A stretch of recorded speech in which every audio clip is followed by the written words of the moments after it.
Донесовме одлука за сојуз со граѓаните за да ја покажеме на домашната, но и на меѓународната јавност дека успеавме, изјави лидерот на Социјалдемократскиот сојуз Зоран Заев на почетокот на 21-виот конгрес на партијата, на кој треба да бидат изгласани кандидатските листи за пратеници за изборите на 11 декември.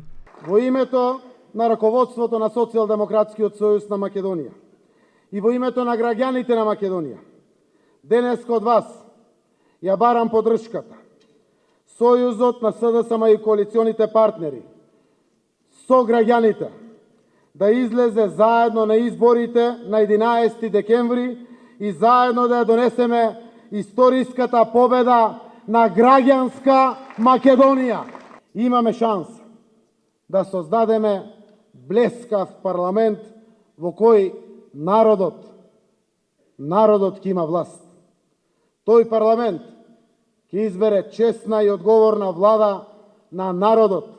Барајќи ја поддршката од сопартиците, Заев рече дека предложените листи за пратеници се победнички, листи кои, како што рече тој, ќе донесат пораз на едноумието и авторитарниот режим во Македонија. Неофицијално, поранешниот председателски кандидат на СДСМ Стево Пендаровски ќе биде носител на првата изборна единица, а актуелниот министер за внатрешни работи и генерален секретар на партијата Оливер Спасовски во втората изборна единица.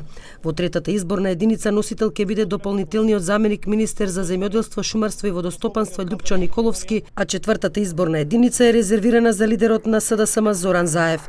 Подпредседателката на СДСМ Радмила Шекеринска ќе ја предводи петтата изборна единица, а портпаролот на партијата Петре Шилегов ќе биде носител на шестата изборна единица.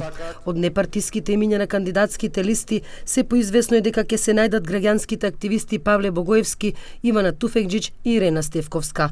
На листите на СДСМ предвидени се и места за коалицијските партнери на партијата.